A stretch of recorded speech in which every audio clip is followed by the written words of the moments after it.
Buenos días, buenos días. Hoy estamos esperando todavía que ya mismo va a llegar nuestro querido San Rodolfo de Guayaquil, Virgen Mártir y Confesor. Me pregunto yo si estará en algún atolladero o estará marchando por el agua, porque hoy es el tema en Ecoverde y pues no somos ajenos a los titulares.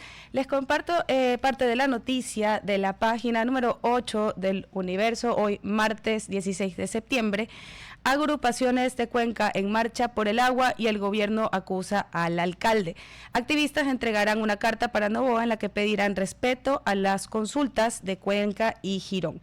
El mandatario afirmó que no insistirá en el proyecto minero de Loma Larga.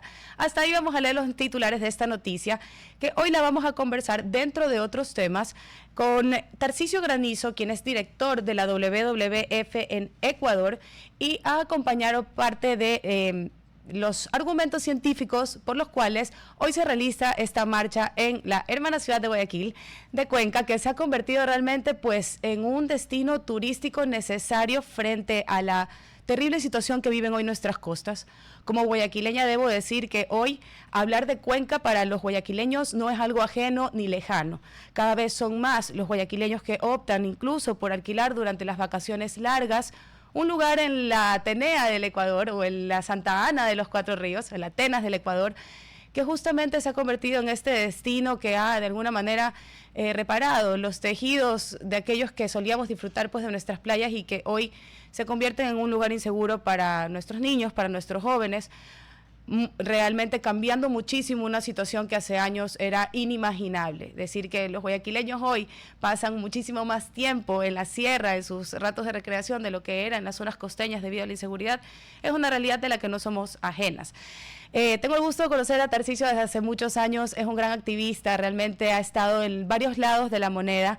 Considero que es una de las personas más neutrales y que maneja términos económicos en todo este ruido que vamos a escuchar durante estos días, donde no es ajeno que se politice o se ponga de manera extrema realmente argumentos que con números podemos ir un poco pelando, como decimos, la mandarina. Tarcisio, bienvenido. Muchísimas gracias por estar aquí con nosotros. Muchas gracias, Ahora sí, Andrea, por la perfecto. invitación.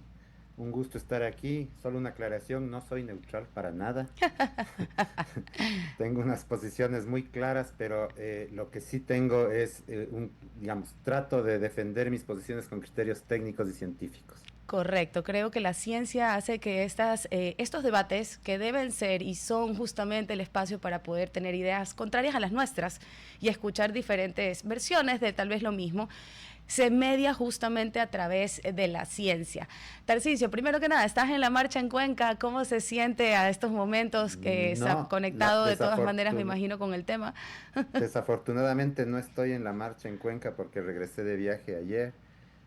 Pero toda mi solidaridad a quienes están ahí expresando su opinión, su voz de defensa del agua, así que toda mi solidaridad con todos y todas las que están ahí. Este año acá en Ecoverde dimos la noticia de que la WWF el 27 de agosto hablaba de que sin planeta no hay negocio. Y a mí me encantó ese enfoque porque habla mucho más de la sostenibilidad económica de los proyectos que realmente de y discúlpenme a aquellos que tengan esa sensibilidad, de ese valor etéreo que le ponemos muchas veces y lo intangible que son muchas veces la protección a los derechos de la naturaleza en Ecuador. Hay una cosa que se llama costo de oportunidad cuando tú hablas de economías. Entonces, cuando hablamos de abrir o aperturar una minería a gran escala, hay un costo de oportunidad que se deja de percibir ahí. En el caso de Cuenca, se calcula que alrededor del 30% de su producto de turismo, que lo hace único en el mundo, depende de esa agua y de la calidad de esa agua. Entonces, en términos económicos, hablaríamos también de una afectación a una economía que nutre y necesita la calidad espectacular que tiene esa agua, una de las mejores 5 aguas del mundo, y que son economías que se nutren. Un poco a eso se refieren con que sin planeta no hay negocio. Bueno, sí, sin planeta no hay negocio, sin planeta no hay vida, sin planeta no hay producción. Yo creo que tenemos que entender de una vez por todas el vínculo que hay entre biodiversidad o naturaleza con producción, con productividad, con salud. con todo lo que el ser humano necesita para vivir. Y en efecto, si es que vamos al plano empresarial, el centro, el núcleo de cualquier actividad productiva empresarial es la naturaleza. Porque si no hay suelos, por ejemplo, para cultivar banano, o café o cacao, los suelos están hechos con biodiversidad, básicamente. Si no hay esos suelos, no hay producción agrícola. Si no hay polinizadores, no hay producción agrícola. Los polinizadores, que no son solo las abejas, son un sinnúmero de aves, ratones, otros insectos, etcétera. Se Murciélagos, calcula que el haces. 30% de lo que comemos es producto de la polinización natural. Así que sin naturaleza no hay negocio, no hay seguridad alimentaria, soberanía alimentaria. Digamos, tenemos que empezar a entender que no es un debate entre conservación y desarrollo, sino que es un debate entre hacemos bien el desarrollo protegiendo la naturaleza o nos vamos a hundir con ella. ¿Cuál es más o menos tú que has estado palpando un poco más de cerca el tema de Quimsacocha? ¿Cuáles son los argumentos que tienen, por ejemplo, los sectores lácteos, que es uno de los lácteos más famosos que tenemos en el país? ¿Qué habla el sector turístico? ¿Cuáles son sus miedos o sus opiniones respecto a cómo puede afectar esta economía que ya gira en torno a este bien, que suele ser clasificado como intangible, pero repito, creo que ese es el reto de aquellos que estamos del lado tal vez de la protección o conservación, ponérselos en términos económicos para que entendamos todos qué tan sostenible o financieramente a largo plazo es y cuáles son los costos escondidos también en estas actividades. Y ojo, esta es mi opinión y quiero dejarla en claro, no estoy en contra de toda la minería en el mundo, simplemente estamos poniendo sobre la mesa cuáles son los riesgos en la situación específica de Quimsacocha, en primer lugar, y dejar sobre la mesa dos datos numéricos científicos que hacen reflexionar a Ecuador, porque escucho que muchos nos estamos comparando últimamente con Perú. En primer lugar, Perú tiene una densidad poblacional mucho menor que Ecuador. Ecuador es el país más densamente poblado de América del Sur. Somos alrededor de 70 ecuatorianos por kilómetro cuadrado, es decir, somos un país pequeño y vamos a seguir aumentando nuestra población. Lamentablemente no los kilómetros cuadrados que tiene Ecuador, es más, se han visto reducidos a lo largo de mi vida y no voy a entrar en ese tema, pero la realidad es que somos un país mucho más densamente poblado que Perú. ¿Esto representaría de alguna manera una mayor oportunidad de que hayan conflictos entre grupos ciudadanos y el uso de estas tierras para minería a gran escala? Sí, en efecto, tú lo dijiste al inicio de la conversación, aquí el recurso más importante, hablando de Quimsacocha y de Cuenca, es el agua, ¿no? Sabemos que los páramos son los generadores de agua, actúan como esponjas que recogen agua de la lluvia, de la neblina, etcétera, y Tarcisio, la van necesito que liberando. hagamos una pausa y me expliques bien, bueno, le expliques a nuestros oyentes y a mí también, ¿a qué te refieres con esponja? Porque he escuchado mucho en redes que se como ridiculiza este término y a No, pesar de que es muy digamos, biológico, quiero sí, que hagamos sí. un hincapié. ¿Cómo funciona el cajas? Y entre paréntesis, ¿por qué le dicen el cajas? Bueno, a ver, las esponjas, como todo el mundo sabe, una esponja absorbe agua y puede estar el agua en la esponja hasta que uno le oprime y sale el O agua. sea, la almacena durante cierto tiempo, no solo la recolecta, sino que la Almacena agua almacena. igualito. O sea, hablar de una esponja es una analogía de lo que hacen los páramos. Los páramos hacen exactamente eso, recogen agua, la almacenan y la van liberando poco a poco. Y de ahí se originan una serie de ríos. Los cuatro En, de en el Cuenca específicamente. en el caso de Quimsacocha son ríos que van a la cuenca de la Amazonía, pero también a la cuenca del Pacífico. Es decir, tiene una importancia estratégica ese ¿Cuál sitio va en a la particular. cuenca del Pacífico? Porque, bueno, en mi humilde conocimiento, la verdad es que mi familia es de Cuenca, le mando un abrazo grande y, bueno, tengo una relación con Cuenca desde muy chica. Los cuatro ríos desembocaban en la cuenca amazónica y terminaban en el Atlántico. ¿Cuál de ellos es el que termina en el No, no, pero Pacífico? hay otras, por ejemplo, porque, a ver, hay las subcuencas del río Tarqui, el Yanuncal y el Rircay, por ejemplo, Otras, por ejemplo, las que drenan el Aljubones hacia Ok. la vertiente del O sea, Pacífico. pero el Machángara, el Tarqui, el Yanuncay sí van Sí, a sí, la cuenca esas, amazónica, así como es, tenía yo, así porque es, mucha gente así es. consideraría o creemos, por ejemplo, he escuchado muchos guayaquileños sorprenderse con que los cuatro ríos de Cuenca, los principales, digamos así, terminan en la desembocadura del Amazónico, es decir, en la mata atlántica. Es un poco abrir el No, mapa de no. esta conexión. La mata atlántica es otro ecosistema que está en Brasil y Argentina. Estamos hablando de la Amazonía, que es un bioma, que todos Ujú. conocemos lo que es nuestra Amazonía, lo Pero que antes desembocan en el llamábamos el Atlántico. Oriente, desembocan en el Atlántico. Eso sí, como porque son afluentes del Amazonas. Entonces, iba a comentarte lo de la necesidad de estos costos escondidos que no se manifiestan. A ver, primero, no hay intangibles aquí. Aquí lo tangible es el agua. Y el agua es un tangible que tiene que ser protegida en el páramo de Quimsacocha y en todos los páramos. A ver, los páramos, ya habíamos dicho que tienen esta función de esponjas, de capturar agua, y los páramos tienen una característica, además, son ecosistemas bastante sensibles, vulnerables, es decir, que cualquier cosita les afecta. Eso quiere decir vulnerable, que cualquier cosita no tienen la capacidad que tienen los bosques, las selvas de recuperarse inmediatamente. En la Amazonía tú talas y en 5, 10, 15 años vuelves a tener el mismo bosque El o un concepto bosque de similar. resiliencia, así es. Exactamente, los páramos no tienen esa resiliencia y por lo tanto tienen que ser manejados con mayor cuidado. Recuerdo en su Entonces, momento ¿qué que hasta sucede? incluso hubo ¿Qué una sucede? campaña para no Que pasar ganado. cuando tienes un páramo, por supuesto, el ganado es uno de los factores que alteran el páramo, por eso muchas comunidades han tomado la iniciativa, comunidades indígenas de altura, han tomado la iniciativa de quitar el ganado de los páramos, porque ¿qué hacían antes los campesinos? Tenían sus chacras abajo y tenían un terreno de páramo comunal en donde tenían su ganado, pero ahora han bajado ese ganado porque se han dado cuenta que afecta el agua. Ahora bien, un proyecto minero debería tener en cuenta en sus costos operativos estos costos que tienen que ver con qué hacemos cuando se daña el páramo y cómo restituimos el páramo para que vuelva a tener la funcionalidad esta de captura de agua y otras funcionalidades que tiene el páramo. Correcto. Y Tarcisio, vamos otros, a ir entre a otros, una captura pequeña de carbono. pausa en este momento en la radio. Les recuerdo el tema, estamos conversando acerca de la fragilidad de los páramos, dado que hoy pues hay una marcha en la querida ciudad de Cuenca para proteger Quimsacocha. Estamos conversando con Tarcisio Grandicio, quien es director de la WWF Ecuador. Vamos a continuar en nuestras redes, recuerden @RTP Ecuador y ya venimos en la radio. Vamos al corte, igual nosotros nos quedamos acá dentro de la parte, digamos, moderna, tecnológica, aunque yo siempre le he tenido un amor enorme a la radio y a la radiodifusión. Tarcisio, cuando regresemos a la radio vamos a hacer hincapié en esto, pero esto que tú hablas se llaman pasivos ambientales, así como en economía hay activos y pasivos. ¿Qué vendría a ser un pasivo ambiental como tal? Un pasivo ambiental es lo que queda después, o sea, el daño que queda, vamos a ponerlo en lenguaje sencillo, son los daños que quedan después de una obra, de construirse una obra, ¿ya? Siempre que se construye una obra de infraestructura quedan residuos, quedan escombros, quedan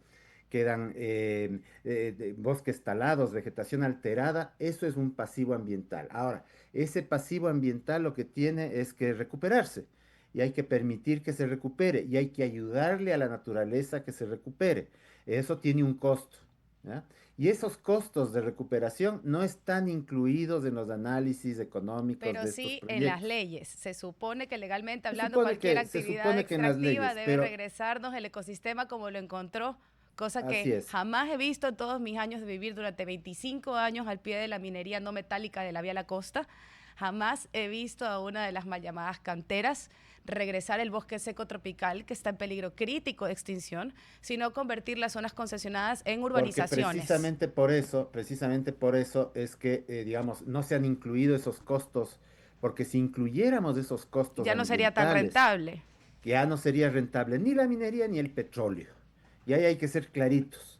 Entonces, difícilmente eso está en el informe de etapa con respecto a Quimsacocha, es decir, una de las cuestiones que se manifiestan en ese informe es el tema de las relaveras. Y para que la ciudadanía entienda qué es una relavera, es una vez que uno procesa la piedra para sacar el material, ya sea oro, cobre, lo que sea, se extrae el oro y el cobre con procesos químicos que utilizan a veces mercurio, aunque ya está prohibido, pero también cianuros y otros compuestos altamente tóxicos. Y ahí quiero Y hacer un paréntesis porque esos mucha gente lodos, defiende que en la minería a gran escala, no como en la minería ilegal, no se utiliza el mercurio como tal, no, no, como no, el mercurio precursor. está prohibido, pero se utilizan otros químicos igualmente Y peligrosos. hay algo que la gente no Entonces, tiene en consideración. esos lodos que salen de la producción minera se depositan en un espacio, en una como piscina gigantesca que se llama relavera. Bien, la pregunta que se hace el informe de etapa es: ¿quién va a manejar esa relavera después de que se termine la mina, digamos? Porque la mina tiene un tiempo de vida, que son 30 años. ¿Quién va a manejar eso? ¿Con qué recursos? ¿El Estado tendrá que hacerse cargo de eso? ¿Con qué plata? Esa es una de las observaciones que hace el plan de manejo, digamos, el estudio que hace Etapa con respecto a este proyecto minero. Listo, estamos de nuevo, estamos en la radio. Les recuerdo que estamos conversando con el director de WWF Ecuador, Tarcisio Granizo, en el contexto de la marcha que hoy se gesta en la ciudad de Cuenca, y estamos hablando en términos un poco más económicos, más que en términos de derecho, que es lo que más hemos escuchado estos días.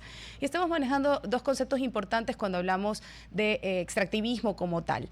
Y la lección creo que aprendida del petróleo nos deja varias cosas que podemos poner en práctica en lo que se conoce como la nueva era minera del Ecuador. Historia que nos vienen vendiendo desde hace más de 16 años, sin embargo, hoy vemos los resultados.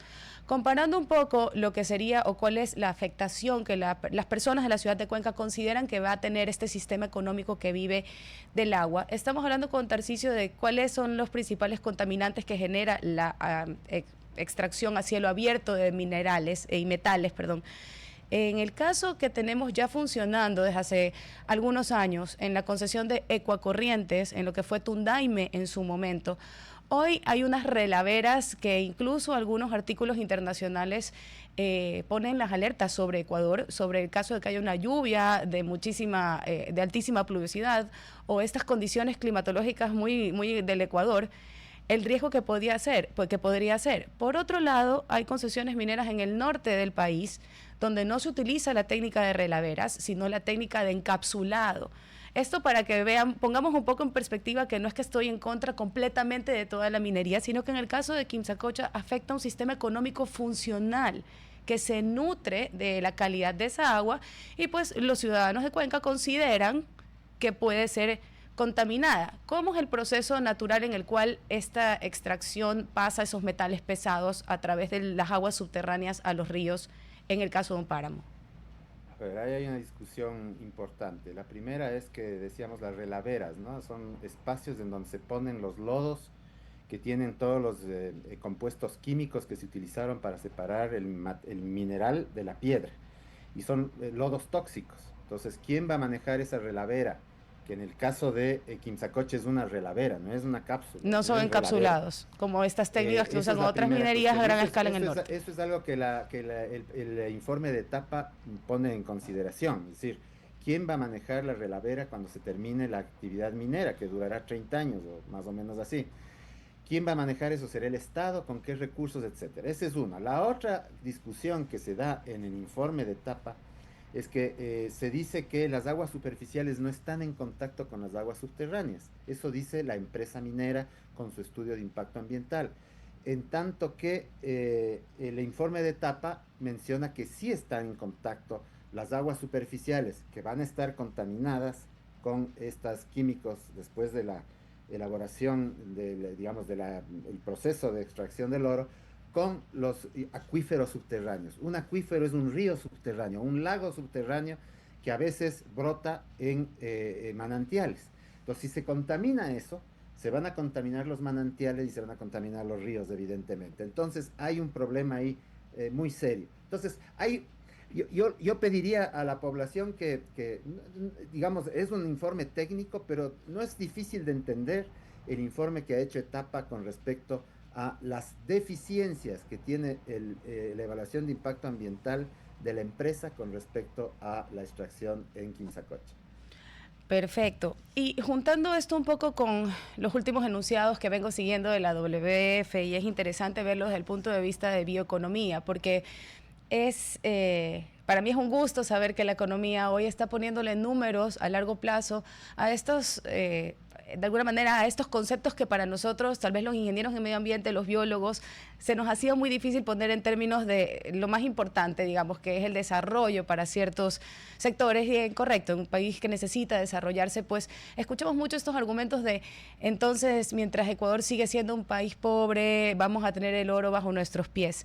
Y quiero un poco darle una pastillita de realidad a aquellos que siguen diciendo que Ecuador es un país pobre. Y como ex candidata presidencial, Ecuador no se reconoce en el mundo como un país pobre. No somos un país de escasos recursos. La escasez no es de recursos, es de otra cosa.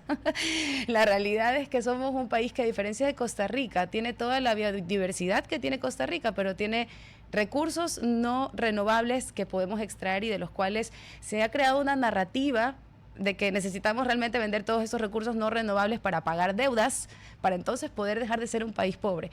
Creo que tenemos que hacer un esfuerzo desde el lado científico, desde el lado biólogo, desde el lado social, para poder hablar en este mismo lenguaje y no estar en dos mundos separados, la economía con el tema ecológico, ¿no? Y creo que WWF lo ha puesto excelente en números en esta última campaña. Ustedes hablan de que el 55% del PIB global depende directamente de los servicios de la naturaleza. Y en el caso de Ecuador hablamos incluso de la dependencia total que tiene Ecuador frente a la energía, el transporte y la agricultura en términos de poder predecir el clima, algo tan sencillo o tan ajeno como ciertas personas consideran que es el cambio climático o el clima en general. Creo que hay lugares para hacer minería y lugares que no se deben tocar. Y el caso de Quimsacocha, escuchando a la población de Cuenca y todos los argumentos que nos dan, sería uno de estos. Ahora viene la gran disyuntiva. ¿Hay algún lugar en Ecuador donde se pueda hacer la minería a gran escala y no se afecte directamente a una población que depende económicamente del agua? Yo creo que la pregunta no es esa. La pregunta ¿es el Ecuador, así, el modelo de desarrollo del Ecuador, es el modelo minero o es otro? Porque nosotros llevamos más de 60 años explotando petróleo y si bien ha habido un intento de modernización del Ecuador, la situación de pobreza no ha cambiado mayormente. Es decir, eso de que explotando el petróleo, explotando las minas, vamos a salir de la pobreza, no es tan cierto. Correcto, Depende de cómo díganselo a distribuyas los Bombita. ingresos. Depende de cómo distribuyas los ingresos. Entonces, no es una garantía el hecho de que explotando minas, oro, cobre, vamos a salir de la pobreza. Es la primera cuestión. Y la segunda es eso. ¿Qué modelo de desarrollo queremos para este país? ¿Queremos un modelo basado en el extractivismo, que sabemos que es un recurso que primero se acaba, no es infinito? Y segundo, origina tremendos problemas ambientales y sociales. Costos de no oportunidad y pasivos ambientales. Exactamente, Exacto. costos de oportunidad y pasivos ambientales. Y entonces, ¿queremos eso o queremos más bien sentarnos en una mesa de diálogo y empezar a discutir un modelo de desarrollo post-extractivista que incluya la bioeconomía como una de las alternativas? La bioeconomía es el uso de los recursos naturales de manera sostenible y justa. O queremos quizás vender otros servicios, como por ejemplo vender servicios, como hacen otros países. No vendemos oro y petróleo, sino servicios, o vendemos productos de la biodiversidad, pero explotados, utilizados, manejados de manera racional, sostenible y justa. Y cuando digo justo me refiero a que la distribución de los ingresos los ingresos Se reparta de mejor manera justa y equitativa, como también lo dicen las convenciones internacionales sobre manejo de biodiversidad. Entonces, la pregunta es, ¿queremos una minería responsable o queremos más bien ir poco a poco transicionando hacia un modelo de desarrollo post-petrolero y post-minero? Yo me iría por la segunda opción. Tarcisio, y para ser coherentes y congruentes, quiero preguntarte tu postura sobre eliminar los subsidios a los combustibles fósiles. Porque en lo personal, y respeto mucho cualquier opinión que no sea la mía, ninguna persona que se autodenomina ambientalista podría estar en contra de eliminar el subsidio a los combustibles fósiles. Entonces, ¿Sabes que zapatero a tus zapatos, ¿no? Así es, a mí me han hecho esa pregunta y yo te puedo decir una cosa. Sí, si es que lo analizamos desde el punto de vista ambiental exclusivamente, en efecto, no deberíamos estar en contra de los subsidios. Pero ¿qué sucede? Aquí estamos hablando de un tema que va más allá de lo ambiental, es un tema social y económico. Cuando quitas los subsidios, y eso es un hecho, y por más de que el gobierno se pare de cabeza y te diga lo contrario, cuando quitas los subsidios, aumenta el precio de los combustibles, aumenta la canasta básica familiar, aumentan los precios de todo, y la gente que no tiene empleo, que no tiene trabajo, que tiene unas condiciones de vida muy malas, estamos hablando de 25% de pobreza en el país, 33%, 30% más o menos de los niños tienen desnutrición crónica. Sobre todo en la Sierra Central. Entonces, no podemos dividir, separar las cosas, pues no. Yo respeto mucho a los ambientalistas que dicen que a rajatabla hay que eliminar los subsidios, cuando no piensan en estas otras cuestiones. Son ambientalistas que tienen los ojos cerrados al resto de problemas sociales y económicos del país. Así es que no caigamos. Voy a ser abogada del diablo y te voy a... porque tú eres ambientalista, tienes que estar en... Voy a ser abogada del diablo y te voy a preguntar, pero ¿no sería el mismo concepto que entonces tienen aquellos que están a favor de la minería en Quinzacocha, decir que hay un problema socioeconómico mucho más grave que el ambiental? Pero bueno, en mi opinión hay que ser coherentes, digamos, con el tema, y sí creo que Ecuador debe salir de este... De los precios del diésel, sí, no, pero de todas maneras, sí creo que necesitamos salir de esa dicotomía en la cual algunos activistas puertas afuera hablan de dejar el petróleo bajo tierra y de la protección del Yasuní, pero puertas adentro queman llantas cuando se quiere eliminar el subsidio a esos mismos combustibles fósiles, porque es incoherente el mensaje que se manda. Andrea, queman llantas, no queman llantas todos los días, no queman llantas. No, te hablo específicamente de las protestas de 2019 y 2019. Por ejemplo, se quejan de que han botado unos árboles en la protesta cuando se deforestan 60,000, 80,000 hectáreas por año. No me vengan a echar culpas ajenas a la gente que protesta. No. Hablo de coherencia. Hablo simplemente de la coherencia que tenemos que tener aquellos que estamos del lado de la ciencia, ¿no? Más que de la parte ideológica. La culpa a los ambientalistas o al movimiento indígena o a los movimientos sociales.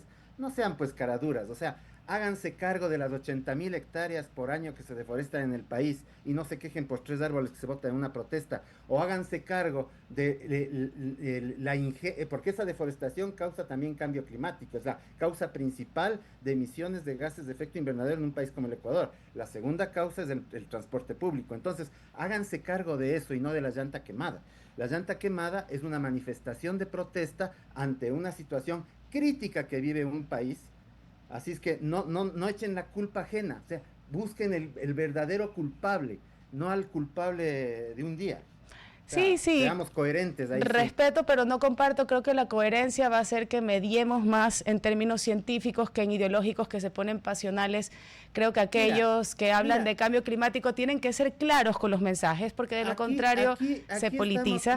Y sí creo que hay ahora mucha ciencia y muchas universidades dando el espacio para que quienes se toman la bandera del medio ambiente dejemos el espacio también para la ciencia, más que temas ideológicos. Tarcisio, te dejo los últimos 30 segundos para que demos el pescado del encebollado, digamos así, porque ya llegó San Rodolfo de Guayaquil, virgen, mártir y confesor, y está listo para entrar a su entrevista. Todo tuyo los 30 segundos. Así es, 30 segundos para decirte que respeto tu opinión, pero no la comparto, y que hay que buscar verdaderamente bajo una digamos, criterio científico y técnico que no deja de ser político, Andrea. Porque todas las decisiones, la decisión de alzar los precios, la decisión de salir a las calles, la decisión de evitar la deforestación, es al final del día una decisión política. Un abrazo, Tarcisio. El espacio siempre abierto aquí en Ecoverde para saber todas las maravillas que hace WWF, y dejamos pendiente una conversación sobre el bosque seco tropical, el ecosistema en mayor peligro de extinción en el Ecuador, y sé que WWF está haciendo grandes cosas por él, así que les dejo prometido una próxima entrevista. Y ahora sí nos vamos al corte comercial, ya viene San Rodolfo. RTP 96.5, a la conquista del mundo digital. Presenta sus nuevas instalaciones y tecnología de vanguardia. Renovamos nuestro compromiso de seguir brindando contenido útil y de la más alta calidad. Programas de opinión con referentes de la comunicación. Noticias para contar todo lo que está pasando en todo momento. Una variedad de segmentos con lo que necesitas saber. Y asociaciones internacionales estratégicas. Todo para mantener a nuestra audiencia y seguidores siempre bien informados. Siempre en RTP. Buena compañía. Buenos días. Una explicación a lo que venía. Yo tomo el puente no el normal, no el que había siempre, no el de la Unidad Nacional de Rafael Mendoza Vilar, sino el puente nuevo. Y siempre yo entro por una callecita donde hay un letrerito y avanzo y hago así y ya cojo para venir. No, bueno, hoy seguramente una distracción y la cero señalización que dice al puente por aquí y a la Universidad de Jesús para allá. Cuando me di cuenta estaba en la Universidad de Jesús. Como hay trabajos en la vía, porque a estos imbéciles no se les ocurre hacer los trabajos en la vía de noche, sino de día, era un atasco impresionante, me demoró media hora en llegar al puente. El puente vendría a ser contando desde la puntilla para acá, el último puente, el que sale a los sauces, creo que no. Bueno. ¿Ay? En el fondo es culpa mía, no sé por qué me distraje, pero tiene que haber señalización, porque la señalización ayuda a que uno no se distraiga. Y no puede haber un atasco como hay y que no haya un solo infeliz del ATM. Anóteme el ATM también para el viernes. Y recuerda, póngame lo del IES. Queremos escucharte. ¿Tienes una queja o denuncia por corrupción? Nos escribes al 096-25-32-338. 096-25-32-338 o ingresas a denuncias.ies.gov.es 24/7, seguro y confidencial. Y esto es una contribución cívica de la radio con Elija. Nosotros no nos pagan. No aceptamos además ese tipo de publicidad que luego crea unos lazos y unos vínculos. Uy, mamita, no. Aquí no. Esto es RTP, Radio Tropicana. Hay otros en que, bueno, les gustó tanto Las 1000 noches y una noche, que es como de verdad es la traducción hecha por el capitán Richard Burton, del quien el actor galés, casado con Elizabeth Taylor, cogió el nombre, porque él no se llama Richard Burton, bueno, se llamaba, porque está muerto, pero utilizó ese nombre en honor a este gran explorador británico del siglo XIX. Ya. Ahora sí, está con nosotros el doctor Héctor Borges. Enfócamelo, por favor. Yo no hablo alemán. Hago sonidos guturales porque esa cosa es igualita. Yo no me hago el gil ni el cojudo. El doctor Borges y yo somos compañeros del Colegio San José de preparatoria. Eso no tiene nada que ver, porque si él no tuviera razón en lo que viene a decir aquí, yo no lo traigo. Así de simple. A ver, mi querido Héctor, primero que nada, gusto tenerte aquí. Y a ver, nárrame tú, ¿cuándo empezaste? Porque si yo no recuerdo mal, tú eres médico deportólogo, ¿no? No, yo soy médico traumatólogo y deportólogo. O sea, también... Deportólogo, sí. Yo también ves los traumatismos. Sí, claro, es mi especialidad. Oye, ¿y tú no crees así a grosso? Habría que hacer un examen más profundo, que la mayoría de los asambleístas y diputados de las legislaturas de este país han tenido un traumatismo craneal que les ha afectado la zona donde está el cerebro y por eso son tan o estúpidos o idiotas o ignorantes o pillos, con excepciones, por supuesto. Claro. ¿Eso se podría determinar con un examen o es muy difícil? No, es muy difícil. Yo pienso que más es de conciencia, de personalidad. ¿Con qué dijiste? De conciencia. No tienen, no saben qué es eso. Cuidado, creen que es algún nuevo rito religioso. Pero bueno, a ver, si que me recordar, salía en los diarios. ¿Tú trabajas con la Federación Ecuatoriana de Fútbol? Yo trabajé en la Federación desde el año 1992. A ver, 1992, ¿hasta qué año? Hasta el año 2019 que fui despedido, ¿no? Claro. 27 años. 27 años. 2019, ¿quién presidía la federación ya? En esa época comencé con el licenciado Carlos Cuello, que en paz descanse, y terminé con el... No, cuando te votaron. Francisco Egas. Es que tú estás comparando a Carlos Cuello con Francisco Egas. Por Dios. Hay varios abismos. Que paz descanse el señor Cuello, por si acaso. A ver, entonces a ti te despiden en el 2019. ¿Por qué? Porque... ¿Tú despido intempestivo? Intempestivo, porque me retiraron, aparentemente, porque me acusan de que yo sabía que una chica de la selección femenina tenía relaciones con un profesor, cosas que yo cómo puedo saber. Y además, perdón, a ver, primero, ¿tú cómo puedes saber? Me van a decir, pero pudo haber visto. Ese no es el punto. El punto es cómo un tercero, en este caso los señores de la federación, podían saber que tú sabías. O sea, que son magos, psíquicos, leen la mente, o a ti te acusó alguien formalmente de que sabías? Utilizaron a la chica perjudicada aparentemente, Ujú. que yo la había llamado para decirle que no diga nada, cuando yo lo único que hice fue operarla, rehabilitarla y preocuparme por su condición física. O sea, encima fue tu paciente. Claro, sí. Pero, ¿qué es lo que pasa? Que ellos utilizaron esto para despedirlo a Pescarolo, a Arboleda y a mí. Vamos con el tema tuyo. De los otros caballeros, si quieren, pueden venir cuando quieran, yo no tengo problema. Ok, te despiden y... Y me cuentearon, como dicen, no, doctor, hágase esta investigación que solamente 2 o 3 meses usted retorna a la federación. Pero pasó el tiempo y... Pero pues, el momento que a ti te impiden ingresar a tu lugar de trabajo se llama despido intempestivo, en ese mismo instante. Exactamente. En ese mismo instante. Sí. Aún con la farsa que hacen muchas empresas, entre ellos canales de televisión, del famoso contrato civil.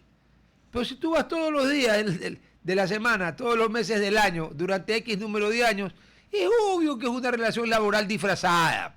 Pero en tu caso no era un contrato civil. Tú sí tenías un contrato con la federación. No, nunca firmé un contrato desde que comencé, nunca. Bueno, pero hay contratos escritos y verbales. Así es, lo que me dice mi abogado, el doctor Carlos Díaz, que tácitamente está desempleado si tú recibías Obvio. todos los meses un sueldo Obvio. durante 27 No años. joda. O sea, eres temporal. No, pues. O sea, claro, Claro. en el sentido para los que creen para los creyentes, pues 27 años no es nada, pues ni la inmensidad del universo, del Señor. Pero para los seres humanos normales, si te pagaron 27 años, 14 sueldos. No, solo 12 me Solo pagaron. 12. Ok, 12 sueldos. Puta. Le ganas a la temporalidad de cuando intervinieron la empresa eléctrica, ¿se acuerdan? La de Guayaquil, que era una intervención temporal y seguían los años y seguía siendo temporal. Bueno, el señor le ganó 27 años. Bueno, entonces, ¿en qué momento decides demandar? Cuando ya he pasado como 2 años y medio porque mi aspiración era regresar. Yo siempre fui un hombre que llegaba al deporte y quería morir en la cancha por mi selección, que la trabajé con mucho cariño y con mucha especialidad y con mucho criterio médico, ¿no? Tú estuviste en varias selecciones. Pues. Bueno, soy mundialista algunas veces. Estuve en el Mundial de Ecuador el año 95, de la Sub-17. Estuve en el Mundial de la selección Sub-17 en México. Estuve en el Mundial del 2014 en Brasil con la mayor. Fui campeón panamericano. En el Mundial 2014. Claro. Tú tuviste la suerte de estar en el Estadio Mineirao cuando fue el 7-1. Así, sí. No, yo lo vi por televisión nomás, pero no lo podía creer. Sí. No, era increíble, no sé qué pasó, pero... No, que el fútbol es así. Un día a uno le sale todo bien, al otro le sale todo mal, 7-1. Sí. Porque esa no es la distancia entre Brasil y México. Pero bueno, a ver. Entonces ya, cuando no hubo más que hacer, contratas al abogado Díaz. Al abogado Díaz Que es un hombre que sabe mucho de este tema, por si acaso. Sí, es un hombre, aparte que es muy honesto y muy buena persona. Y me dijo, ahora tráeme los documentos. ¿Ya? Y yo, pues como ven viejo, tenía todos mis papeles del año 92. Y le presenté todos los recibos. Entonces decía, recibo el año 92, decía sueldo del doctor Borges. Decía sueldo. Sueldo. ¡Oh! Pero si decía sueldo, se acabó el tema, pues una relación laboral. Así, Ya, ok. así. Con el sueldo, cuando se presentó Ok. en la primera instancia, el abogado dijo que ese papel sucio no servía. Y el abogado Díaz le dijo, ese papel sucio es la corroboración del hecho. Así cosas Ese como papel esas. sucio, ¿no? Pero ¿quién era el, por decirlo menos, descerebrado, deslenguado, que a un recibo de la federación, membretado, todo. le dijo papel sucio? Sí. No te vas a acordar el nombre, ¿no? Sí, me acuerdo, pero... Pero ¿para qué? Sí, ¿para qué? Dejemos a los estúpidos vivir como estúpidos en paz. después bueno, están- comienza el proceso. Sí, entonces, ¿Cuándo sentencian? Al primer nivel ella lo aprobó, porque ahí tiene que ser aprobado el juicio, la abogada Nivelo ahí en la Florida, que fue en septiembre del 2022. Y la sentencia fue dada en septiembre 22, el 22 de septiembre de 2024. O sea que se demoraron 2 años en sentenciar. Así es. Perdón, pero este era un caso de asesinato múltiple, era un caso de violaciones en cadena, era el caso de Camargo. 2 años para un despido. Sí. Hubieron 12 audiencias que fueron anuladas. se le murió la mamá, el gato, el perro, se quedaron sin familia. Eso se llama cuento. Sí, cuento. Sí, me cuentearon y cuentearon hasta que dije, no, esto no puede ser. Como nosotros dos tuvimos el mismo colegio, el mismo tiempo además. Una vez te la pasaba el cuento, la segunda vez el hermano Dositeo, porque para mí eso es el licenciado Adolfo Armijo al carajo, el hermano Dositeo. Bien, amigo. Hay que desterrar la mediocridad y la vulgaridad del colegio. 3 materias para abrir. Física, matemática y química. O sea, ya. O sea, a ver, vaya pues a meterle el dedo a Dositeo. Que no es que no pude porque mi mamá tal. Y el pueblo mi papá y mi tía, mi sobrino. No. Aquí tiene que haber una reforma al COVID que acabe con la dilación. El señor empieza con dilaciones, el juez le pone un defensor público. Y se acabó. Porque si no está perjudicando al demandante. O viceversa. Cuando el demandado sabe que es culpable, el abogado de él hace todas las porquerías posibles para dilatar. De los dos lados no puede haber dilación. Pero como a los profesionales del derecho, con excepciones, por supuesto, valiosísimas, les encanta la zapada, ninguno dice nada. Bueno, el 24, ¿cuándo te... El 22 de diciembre de 2024. Sentencia de primera instancia. Está favorable y todo. Ya. ¿Te dan la razón? Me dan la razón, me dan todos mis derechos, pero es que, a ver, es que era bien difícil que no te den la razón, pues, ¿no? Así es, pero, ¿qué pasó? Siempre hay un pero. Sí. Pusieron todo menos el cálculo económico de toda la retribución que tenía que tener y todavía no la dan. Espérate un ratito. Usted tiene razón, lo has despedido, es terrible, vamos a llorar, pero perdón, pues el juicio por despido intempestivo es para que me indemnicen. Claro. No para que me digan que tengo razón y que simpatizan conmigo. ¿Y qué pasó? Y entonces pues recibí un dinero, pero no estamos de acuerdo con la cantidad que tenía. La sentencia establece... Claro, una retribución de un valor que me lo dieron. Una pregunta. Sí. Y ese valor, como los jueces supuestamente saben de derecho, digo supuestamente porque algunos no saben ni la Caperucita Roja, se la saben algunos, ¿ya? No tienen por qué ser peritos matemáticos, ni contables, ni expertos en indemnización laboral, pero para eso el juzgado contrata peritos. Ya, entonces tiene que haber habido un peritaje. ¿Dónde está el peritaje? Nunca lo presentaron y nunca lo dieron. Se hicieron los locos. Perdón, pero no se puede. Porque la Constitución de la República dice que todo fallo es motivado. Y la motivación de una indemnización se llama peritaje. Está motivada en un peritaje. No es que el juez un día amanece y dice, hoy día estoy de buen humor, vamos a darle a Borges $2 millones de indemnización, que no le tocan por si acaso, ¿no? El otro día el juez amanece de mal humor y dice, no, a Borges le voy a dar 15.000. No, es lo que dice el perito. Y el perito tiene que hacer un cálculo matemático dentro de lo que dice la ley. No está el peritaje. No está el peritaje. Pero entonces apelado, supongo. Claro, recibimos y nosotros presentamos una apelación. Y esta apelación ya tiene... Déjame adivinar. ¿Cuántas audiencias fallidas van? Ya van 4 audiencias fallidas. Pero otra vez tuviste 12, ¿no? 12. Y no tenemos fecha tampoco de la nueva audiencia. ¿Cómo que no? No hay. A ver, un ratito, cuando uno difiere una audiencia o la suspende por las triqueñuelas de siempre, tiene que estar obligado a fijar la fecha. ¿Cómo que no hay fecha? No hay fecha, todavía no nos han pasado la fecha exactamente. ¿De cuándo fue la última? El 12 de septiembre, el viernes pasado, porque viernes, el juez que estaba... Ya. Vamos a contar los días hábiles. Sí. Sábado y domingo no cuentan. Lunes, martes. A ti a más tardar el viernes te tienen que dar la fecha de la nueva fecha de la audiencia, o nos reclutamos también para el viernes. Y con esto, mi querido Héctor, algo más porque ya se me acabó el programa. Sí, bueno, lo que yo quiero es que me den lo que es justo, lo que yo merezco. No quiero que me favorezcan. Yo estoy pidiendo solamente lo justo. Necesito mi jubilación laboral y patronal para subsistir. Soy un hombre que tengo algunos tipos de dolencias y que necesito tratamiento médico y también necesito el seguro social. ¿Tú tienes 70 o 71? 71, voy a cumplir 72 años, hermano. ¿Cuándo vas a cumplir? El 15 de octubre. Ah, no, tú eres mayor. Mamá había sido más viejo que yo. Y querido Héctor, ¿me avisas cualquier cosa? Sí, mi hermanito, Porque muchísimas gracias. Un placer. Bien, antes de irnos, ya sabes que tienes que descubrir nuestro nuevo hotel, el número 10, Oro Verde en Puerto Viejo. Convierte tu estadía en una estancia llena de confort, instalaciones modernas y diseño vanguardista. Desde este mes de julio podrás visitar el nuevo restaurante Monté, alta cocina inspirada en las raíces de Manabí. Además podrás disfrutar cócteles y piqueos en Solera Rooftop que te enamorará con su vista panorámica en el atardecer.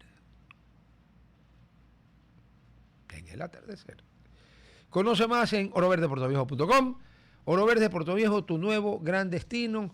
Y te recuerdo, denuncias.ies.gov.es, queja o denuncia por corrupción, porque aquí en el Ecuador, lamentablemente, si uno no tiene aceite de oliva, está jodido. El señor seguramente no ha regado lo suficiente, no ha regado nada. Entonces, por eso tiene estos problemas. Entonces, ¿tienes algún problema de esos que te piden plata en el IES? Aquí está para denunciar. Es confidencial. Funciona 24/7. Chicos, nos vemos mañana. Chaito. Hasta aquí, Hablando Fuerte. Control Master Marisela Basantes. Transmisión digital Gerardo Díaz. Redes sociales Erika Eras. Edición Oscar Saavedra. Dirección Javier Gamboa.